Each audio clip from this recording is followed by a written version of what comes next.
النبي الأمي وعلى آله وصحبه أجمعين وبعد. فسيا بردان اليوتيوب. السلام عليكم ورحمة الله وبركاته. Tubaza Allah subhanahu wa ta'ala tuwadde akakisa kano okubeera nga tusisinkana mu kawungeezi kano okubeera nga twejjukanya ku dini yaffe biidhnillahi ta'ala ey'obuyisi. Ninde ku musomo gwa leero njagala tusome okukwataganako ne okuyisa obulungi omuliraano oba okuyisa obulungi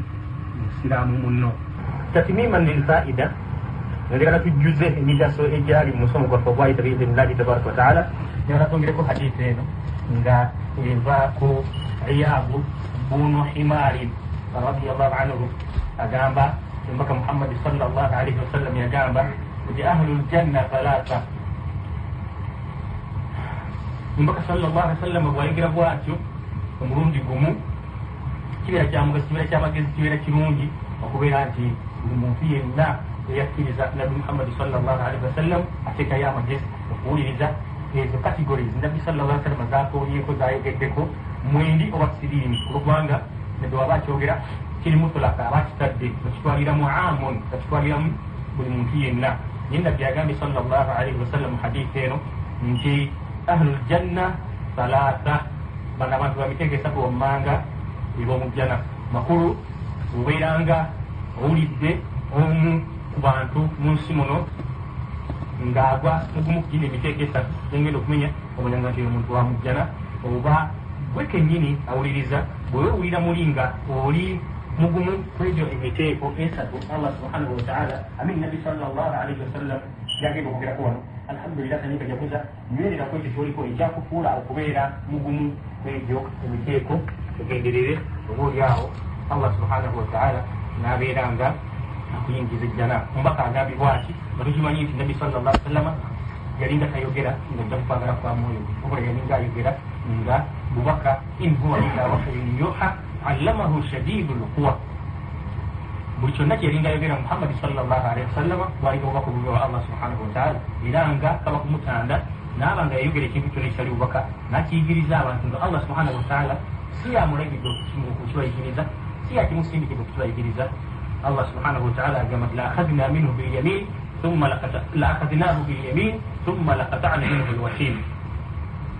Yani mukutte Allah subhanahu wa ta'ala ng'atamukwatisa ddyo. Ekyo tukimanyife wano mu nsi nga tuwangala nti omukono ogwa ddyo gubeera gw'amaanyi nnyo. Ekyo Allah subhanahu wa ta'ala yandimukwase nga mukwatisa olukwata, nga mukwata olukwata olw'amaanyi ennyo ennyo ennyo. Thumma laqata'na minhu alwatin, olwandibadde okumukwata yandimutugiddewo mbulaga olwokubanga ayogeddeyo ekigambo kimu kyokka nga si bubaka obuva ewa Allah subhanahu wa ta'ala. Kyovudde olaba nti omuntu okulimbisa nabbi Muhammad sallallahu alayhi wa sallam n'amwogeza kikyatayogera naga nti nabbi yagamba nga teyagamba naddala yatabawa maq'ada minan nar. Oyo omuntu yetegerekekere ekifo kye kyagenda okubeera mu muliro. Lwaki? olwokubanga ekyo kyoleese bubaka, kyeyogedde bubaka obugenda okusaasaana eri abantu bonna mu nsi. Bwekibeera nga bubaka alhamdulillah, bwekibeera nga si bubaka nabbi sallallahu alayhi wa sallam nga siyakyogera onookiteeka mu bantu nti bubaka kitegeeza nti obeera obabuzizza bonna kati kyobabulizaako tekiriiko ndagiriro kuva wa Allah subhanahu wa ta'ala. Nabbi atugamba bwati asooka zu sultanin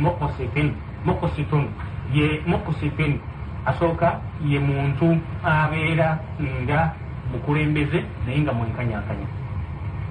Ahlul jannati thalatha, abantu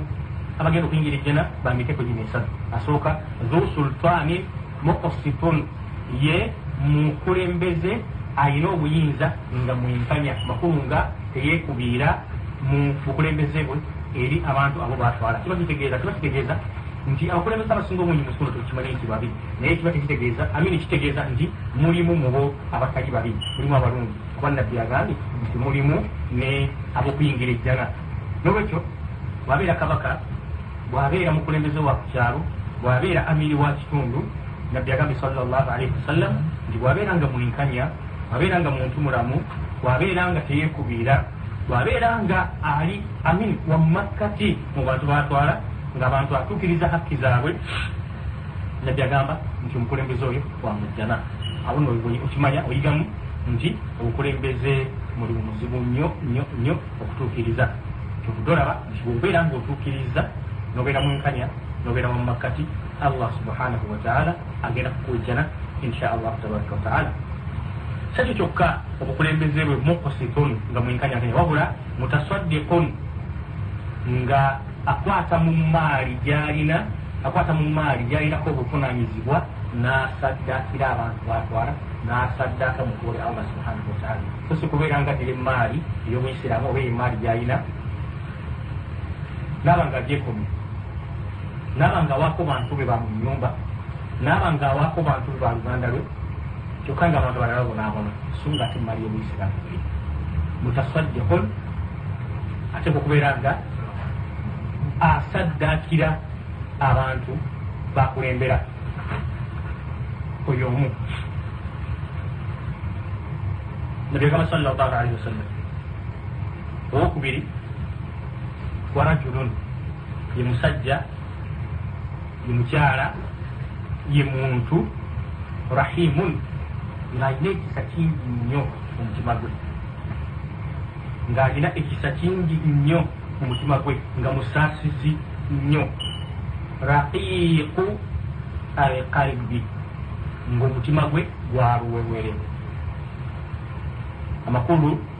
nga omutima gwe mulungi mwanjulukufu, likulli dhi qurba wa muslimin, eri buli wa luganda lwe yenna n'eri buli musiraamu. Raqiiqu alqalbi, ng'omutima gwe gwa luwewere, ng'omutima gwe mugonvu, omutima gwe mwanjulukufu, ng'ayamba abantu b'oluganda lwe ab'okumpi, ng'ayamba na buli musiraamu yenna, nga si mukaluubirivu, nga takaluubiriza eri basiraamu, takaluubiriza basiraamu balala, takaluubiriza ba luganda lwe. Buli muntu abafunye obuzibu, buli muntu abafunye obwetaavu, buli muntu yenna abeera ayagadde okumulabira agenda bugenzi, nabeera nga mulaba, era bw'aba alina obusobozi n'amuyamba kwekyo ky'abeera yeetaaga okumuyamba. Nabbi n'agamba sallallahu alaihi wasallam nti wa afifun mutaaffifun dhu iyaalin, era owokusatu ye muntu abeera nga musajja ow'ensa eyeekomako, ate nga musajja alina famire, ekikulu nnyo, nga dhu iyaalin, musajja alina obwetaaga okuyimirizaawo famire ye, omusajja alina omukyala alina amaka makulu, alina omukyala alina abaana,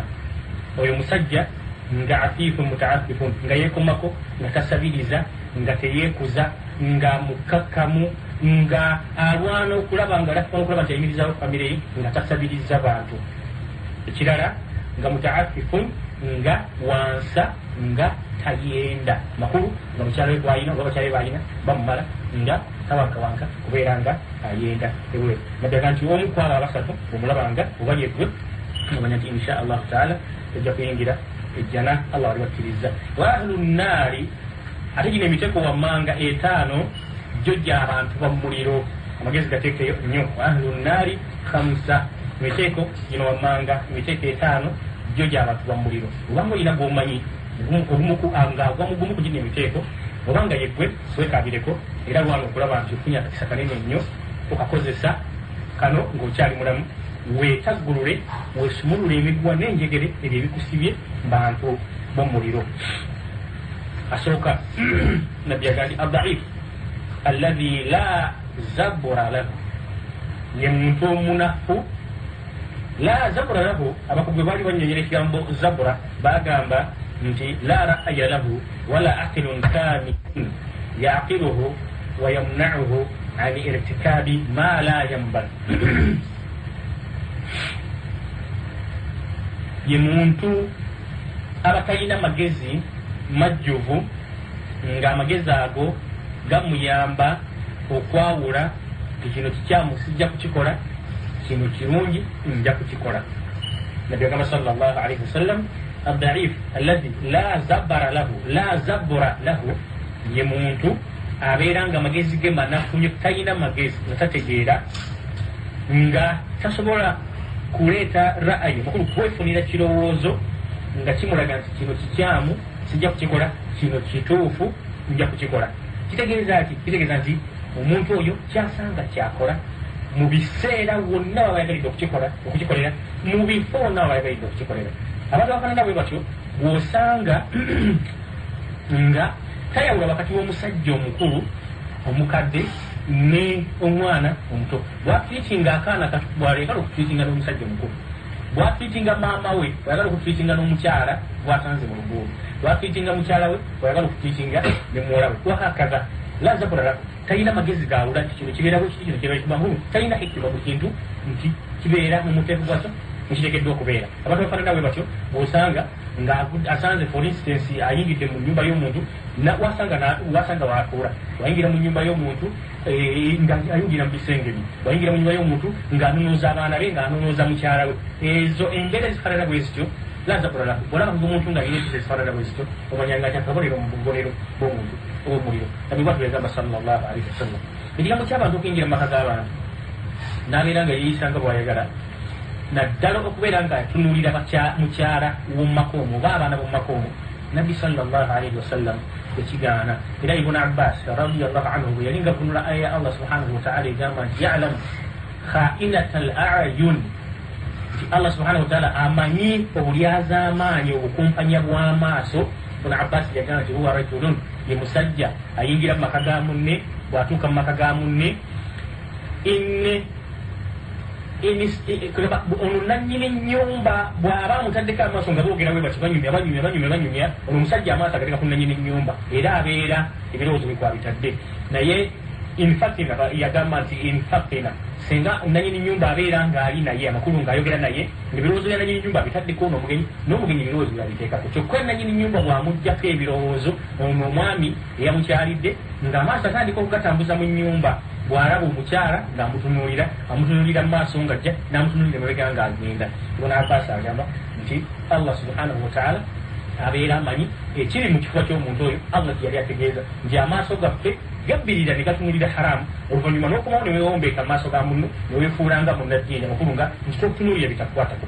Naye Allah subhanahu wa ta'ala ya'lam kha'inata al-a'yun, aba akulabye kikyogenderera era kikyotegeeza. Lwaki otunuulira mukyala wa munno then n'ogyeyo amaaso ne weeteeka nga muga nga nnyiniye atusiza mu kitume kiba kitegeeza nti obeera mwononefu. Allah tabaraka wa ta'ala akimanyi era agenda kusasula buli ngeri yonna, oba oyagala oba toyagala. Ekyo ekikolwa kyobeera okoze ekyobulyake, ekyobunanfuusi era ekyobulyazamaanyi eri nannyinimu eyakukyazizza. Era nze mpa amagezi bulijjo omuntu yenna wakyazanga omuntu awaka n'alaba nga ezo zembeera ziwezo ayangomanga okumugobawo saddan li dharia, olwokubanga mu ddiini waliwo omulyango gwe bayita saddu dharia. Olwolaba ekibi nga kigenda kutuukawo olina okusala amagezi mangu okijjewo. Lwaki? Olw'okwewala nti bwe kinaaba kimanyidde ddala okutuukawo kiyinza okulema okuvaawo. Nolwekyo olina okusala amagezi okugalewo mangu nga sikinnayingira, kubanga bwe kimala okuyingira kiyinza okukulemerera okubeera nga okizaayo. Nolwekyo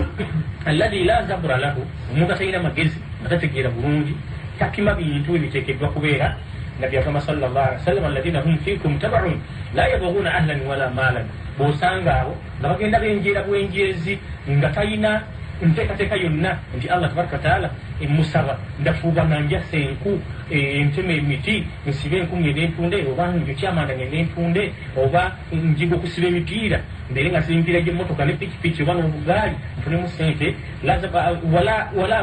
ahla lahu wala maalan, nti nga kyagendera mu kufunganya sente ezo abeere nga afuna omukyala, ng'afuna amaka, ng'afuna famire. Nabbi agamba sallallahu alaihi wasallam nti omuntu aba talina ndowooza eyo, omuntu aba talina nteekateeka eyo, mulamu bwe omanyanga nti oyo y'omu ku bantu ab'omuliro. Nabbi agambye Muhammad sallallahu alaihi wasallam hadithi nzodda Imam Muslim ng'eva ku sahaba eyitibwa Iyadu bun Himari radiyallahu anhu.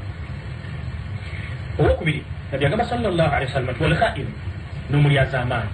n'omukumpanya, n'omuzalimu makulu omukumpanya. Nabbi kyeyali ategeeza wano sallallahu alaihi wasallam si mukumpanya wa ssente nti omuwadde siringizo 10 n'abeera ng'aguddizaako 9, aba omuwadde siringizo 2 n'abeera aguddizaako 10 mu mwaka oba 99.1. Ono Nabbi sallallahu alaihi wasallam si gwategeeza, wabula wal kha'inu Nabbi gwategeeza omulyazaamaanyi, Nabbi gwategeeza omukumpanya yoyo alladhi la yakhfa lahu tama'un, yoyo abeera n'omululu nga yeegomba ekintu ky'obeera oyina, oba mukyala we nga gwe yeegomba, oba mwana we nga gwe yeegomba, oba leediyo yo nga gye yeegomba, oba nnyumba yo nga gye yeegomba, oba mulimu gwe nga gwe yeegomba, ng'ekyakyegomba mu lwatu nabi kyagamba sallallahu alaihi wasallam wa in daqqa illa khanahu wadde nga katono katya kobeera omuwadde amini sorry kabeera afunye nga kako nga sikake oba kabeera alabye nga sikake n'amala kakafako bwati akakumpanya nabeera nga kakazi wa in daqqa wadde nga katono katya ekyo kyegendereza nnyo bannange. For instance omuntu asobola okukuwa akasanirizo k'ekibiina yambadde buyita babiri nakuwa akasanirizo yasanirira ku kirevu kye tekimwetaagisa kino mukyegendereza abaisiramu tekimwetaagisa kukugamba nti nziriza akasanirizo kange automatically oteekwa butaka okumuddisa akasanirizo oba oyagala tolinda kukugamba nti nziriza akasanirizo kange. muyinza okubeera nga muli mu kuwandiika for instance muli mu banka oba owandiika cheque oba okola deposit slip oba whatever omuntu mulinga nti mpa ku kalaamu leka kwebuuza mu magezi ng'omaze okuwandiisa ekkalaamu ya munno n'otagimuddiza ila khanahu n'ofuluma n'olaba ekkalaamu ng'omusajja erikuwada nekita kutomera mu mutima gwo nti ekkalaamu y'omusajja yarabbi nagenze nayo notategana nakuddayoko mu banka olw'omusajja akyali mu baagi ila khanahu wadde akatono katya obeera okalyazana obeera okakumpanya bw'ogamba munno nti owange njazika ku kagaali ngende bwayise togeza kukola nsobi kuva bwayise noyongerayo kawempe kuva bwayise noyongerayo kaleero illa khanahu ojja kubeera ng'olyazamanyi ojja kubeera ng'okumpanyiza kyewagambye sikyotuukiriza wa indaqqa wadde nga katono katya bannange njagala tuyimirireko wano nabbi agamba nti walkhain ono mutako gwakubiri nabbi agamba nti no ahlu nnaari khamsa bano ab'okuyingira omuliro gyo giri emiteeko etaano abejjana twalabyeko esatu nabbi gye yagamba sallallahu alaihi wasallam kwati ayongeddeko emiteeko emirala ebiri agamba nti walkhainu n'omuntu omuli ate omukumpanya alladhi la yakhfa lahu tamaun wa in dakka illa khanahu nebekaba kantu katono katya abeera kalyaza amaanyi twegendereze nnyo abooluganda twegendereze nnyo abooluganda ekigambo ky'okulyaza amaanyi ekigambo ky'okukumpanya okuuku ebuvunanyizibwa omuntu bwabeera akukwasiza amakulu buli bwobeera nga allah subhanahu wataala akuwadde obuvunanyizibwa okutandikira ku mwana awaka ng'alina haki gy'ateeka okufunako ate okugifunako omukyala ng'alina haki gy'ateeka okufunako ate okugifunako muganda wa muisiraamu taatabu maamawe buli muntu yenna ateeka okufunako haki ateeka obuteeka okubeera nga akufunako salimul hidaatu hafizahu llahu taala omukubiriza sheikh nasiruddin albani yagamba no si salimul hidaatu bamita asalmaani yagamba nti talabangayo kizibu nnyo mu nsi mu bintu byonna allah tabaraka wataala bye yatonda va ku kusaala va ku hijja ennaku emmeka muntu zamalanga akola hijja va ku jihaadi naye itaau kulli dhi haqqin haqqa okuwa buli muntu haqi ye gyateeka okufuna yagamba ti ogwo mulimu ogusimbayo okubeera nga muzibu era mulimu ogutatuukiriza nolwekyo twegendereze bannange beera mwegendereza nnyo buli kintu kyokola okubeera nga togwa mu muteeko guno lwaki mutateeko nyesira olwokubanga ebintu bingi bannange betutwalanga ebitono bitwalanga ebyokusaali anas buni maali mu kitabo kya imam muslim kyagamba nti innakum lataamaluna amalan adaqu fi ayunikum min ashari kunna naruduha ala ahadi rasulillah min almubiqat bannange nze olwaleero kyenda bamwe kimukola ebintu byemukola olwaleero temubifanako mulinga omuntu adaqu fi ayunikum min ashari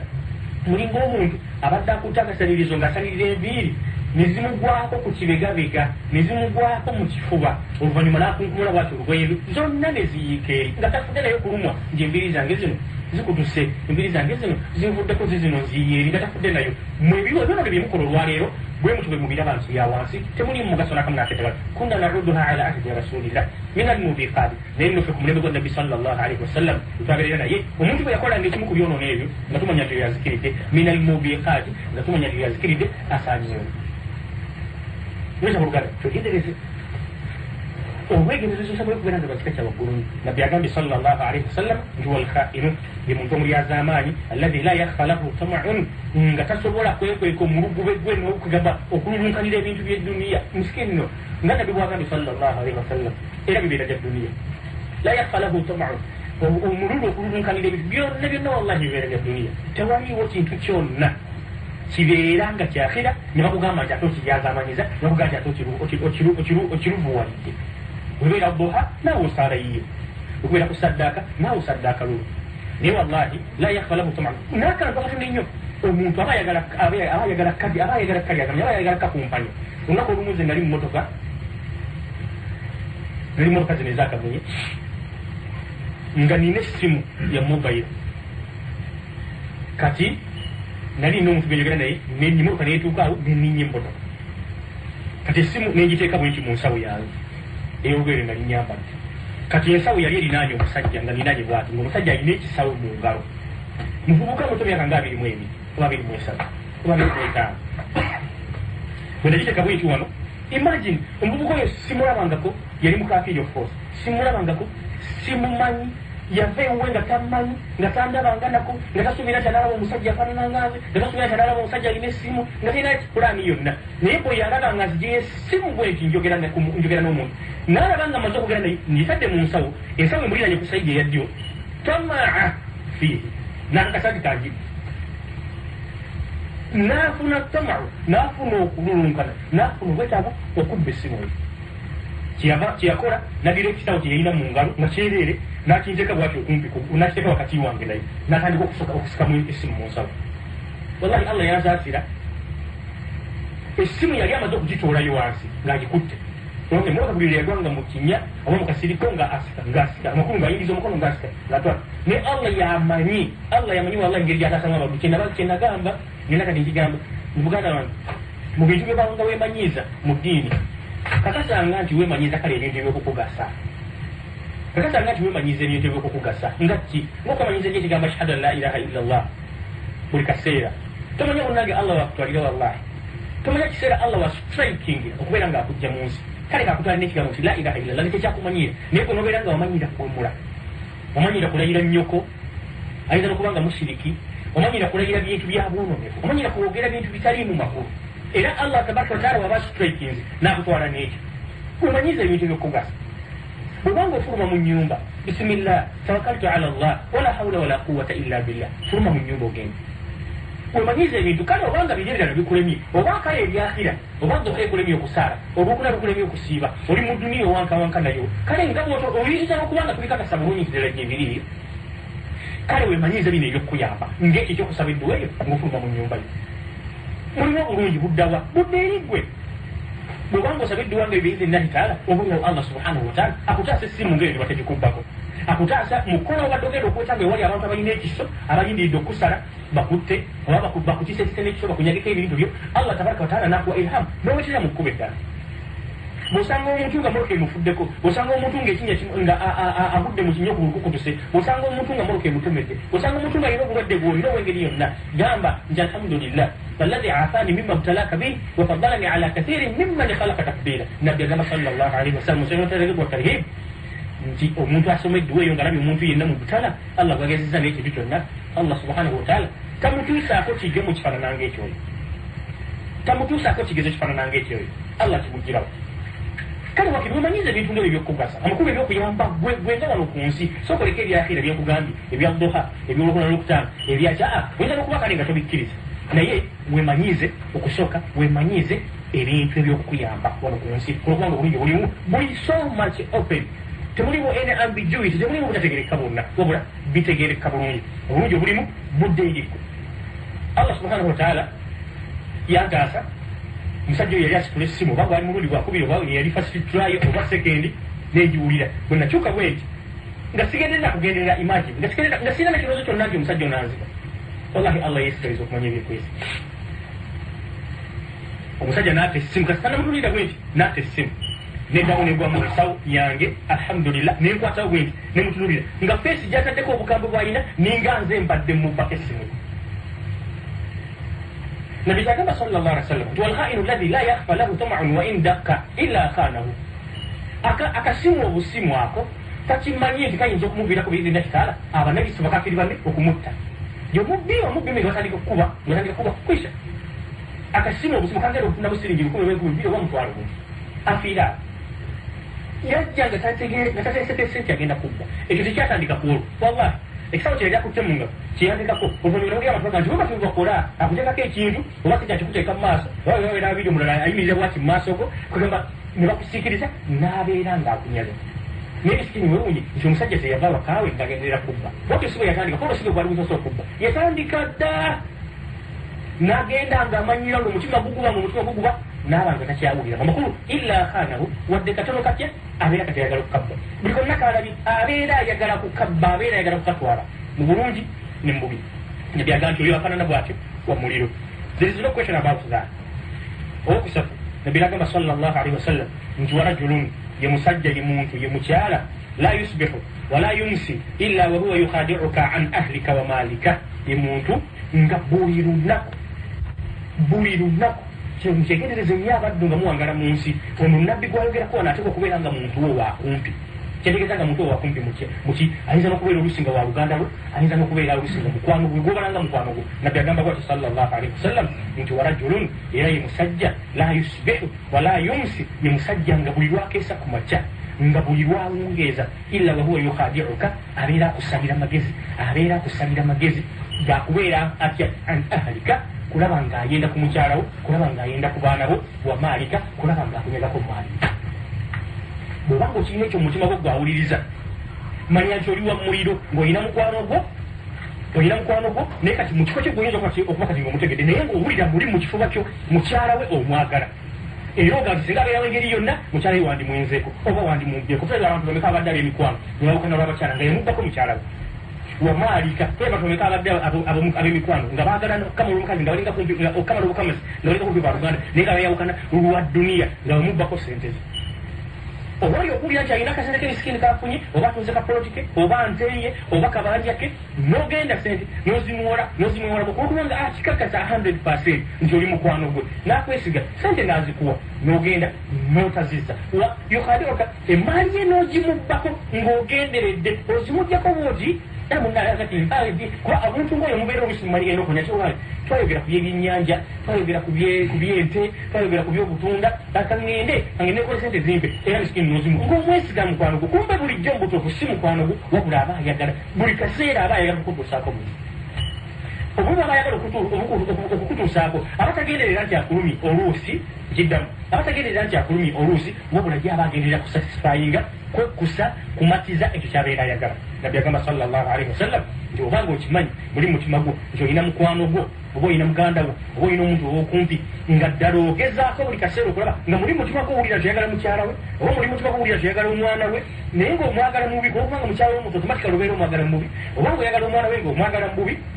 obanga oyina emaali eyo oyagala okumutwalako oba oyagala okumusaba emaali ekumbe togenda kugimugiza. Nabbi agamba sallallahu alaihi wasallam nti oli wa muliro ekyo nabbi yakigamba sallallahu alaihi wasallam tolina apiir niwoba oyagala otya kiki olina okukola olwaleero kwetaggulula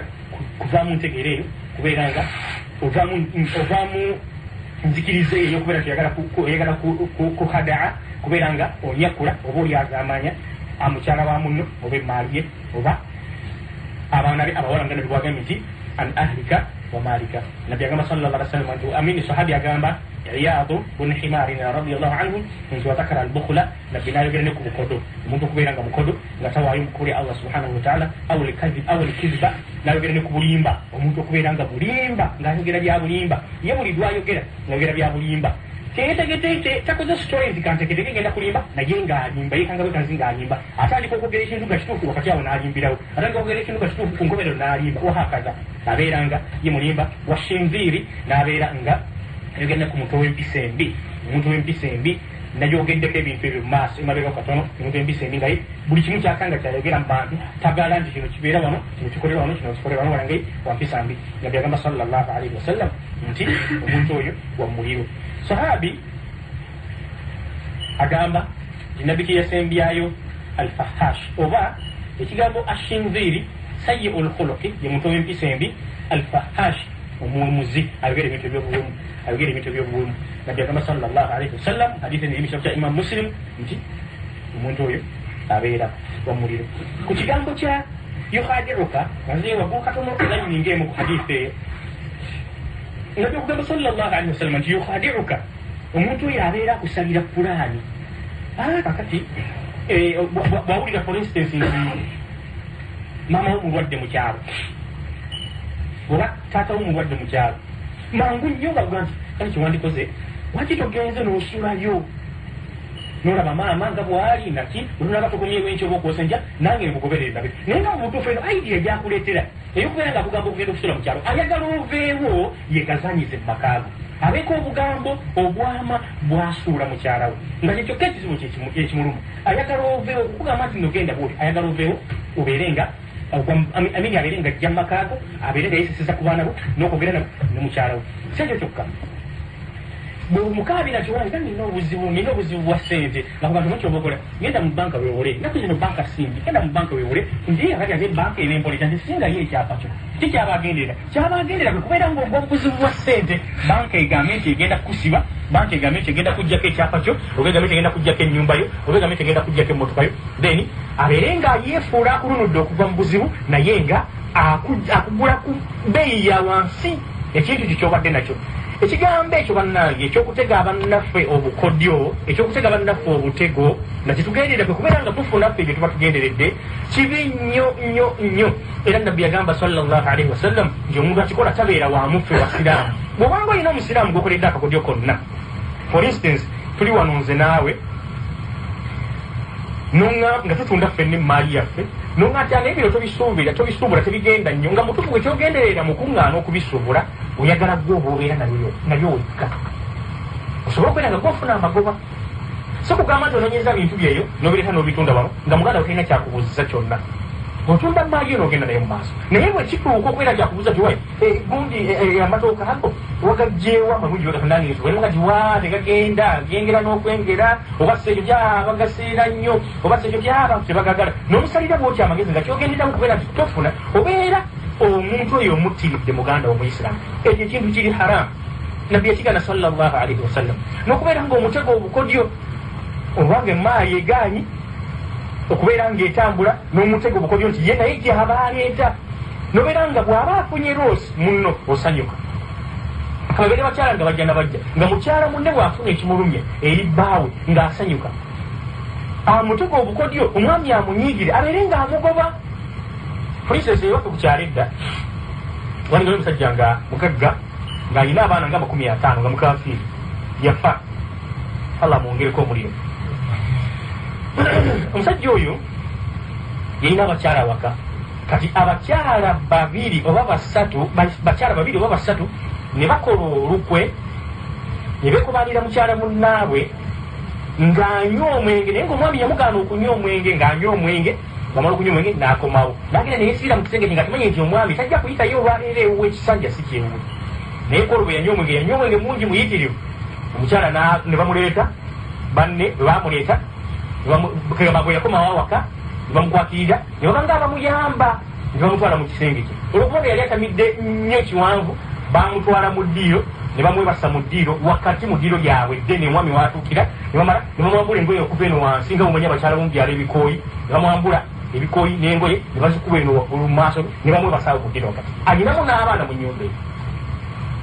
allah n'agera baali bakakikola omusajja n'akomawo aka olweggulo bwe yakomawo nga yenkola yenga abakyala bo bakimanyi enkola yoluwa okuva mu motoka bwati alinnya bulinnya amadala ng'ayingira mu ddiiro okuva mu ntebe ekikowukulu gye yakuba amaaso ku mukyala we nga yeebase bwatyo bugazi ng'engoye ziri eri waggulu abakyala baakola akakodde okusigamba nti tebakola kirungi era sigamba nti tebakola kirungi munda bakafiiri tebinkwata kuba buli ekiko kyeŋŋambye nti ekyo kiveeko kyekyali mu bakafiiri naye n'abasiraamu gye bali ababikola ebintu bifaanana bwe biti bakyala bajja nabajja n'akola olukwe n'akola amagezi afusuule munne buzibu wallahi asuule munne buzibu nga kikyagenderamu okumusuulamu tasobola bannange tasobola kubeera nti amusuula mu buzibu lwakhira nti ono afune empeera maaso ga allah tabaraka wataala kalla wallahi wabeera nga musiraamu munne aba amusuula mu buzibu lwa kintu kya duniya nabbi agamba muhammadi sallallahu alaihi wasallam nti man ghashana alaysa minna yenna omuntu agezaako okuttirira yenna omuntu agezaako okutusuula mu buzibu yenna omuntu agezaako okutubikkirira ekintu n'abeera nga kungulu alaga kirala nga munda kirala kabibeere bya busuubuzi kakibeere kuwa munno magezi kakibeere kikyonna mu nkolagana yonna nabbi agamba nti kiba kikumalira okubeera nga toli wamufe basiraamu nabbi n'agamba nti walmakru n'obukodyo obukwe walkhidaau n'obukodyo obukwe enkwe abantu okusalira bannammwe enkwe okubasuula mu buzibu nabbi agamba nti finnaar bwobanga okikola omanyanga nti oliwo omuliro olwekya buluganda hadithi ebigambo byenjagadde okwongera ku musomo gwaffe gwe twasoma ku mulundi oguwedde سبحانك اللهم وبحمدك أشهد أن لا إله إلا أنت أستغفرك وأتوب إليك السلام عليكم ورحمة الله وبركاته